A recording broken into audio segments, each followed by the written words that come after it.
Well, on to Pakistan now. At least 4 people have been killed in another U.S. assassination drone attack. 6 American unmanned planes flew over the area. One of them fired missiles on a compound in the northwestern tribal area of North Waziristan. Thousands of people in Pakistan alone have been killed by such airstrikes. The U.S. says that it's targeting militants, but according to the Pakistani government and locals, it's mainly civilians that bear the brunt. Pakistan has repeatedly asked the U.S. to stop its drone attacks in the country.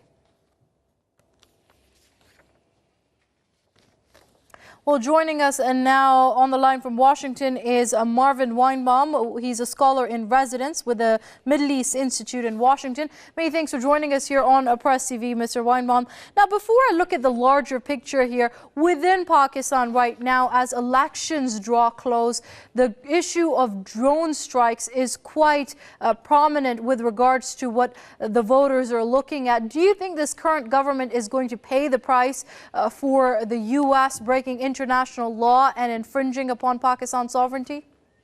Well, I think the current government is in trouble, probably not for this reason, though.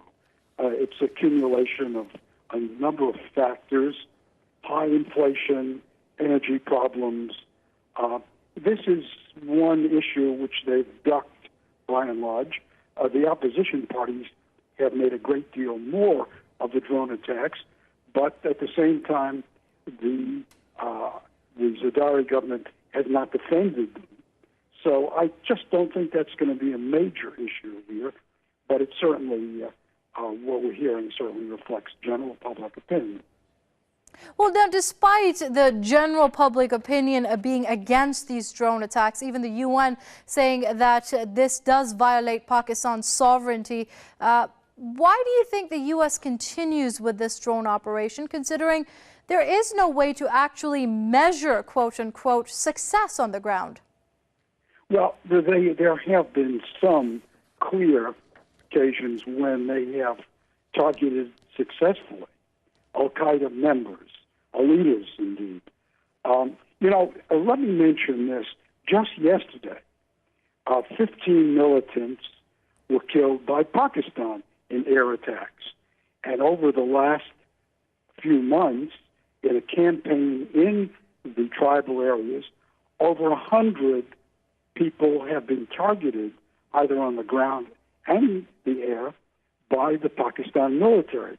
So at the same time that the 4 are killed by American drone attacks, I don't think we ought to take our eye off the fact that many more people are getting killed because of a campaign that the Pakistan government is engaged in.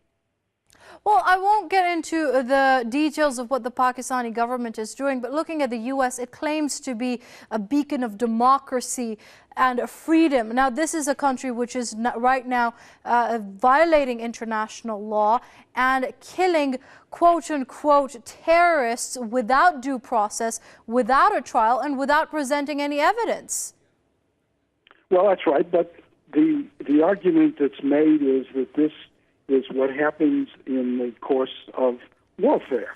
We don't have those kinds of safeguards that you would have. Now, I think it's legitimate to question about sovereignty, violation of sovereignty.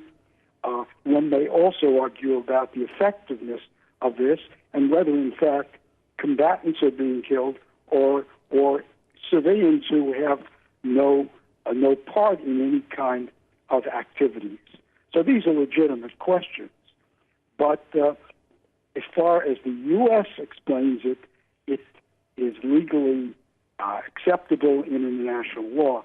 And somehow this is not going to be resolved anytime soon. The UN has taken a position, though.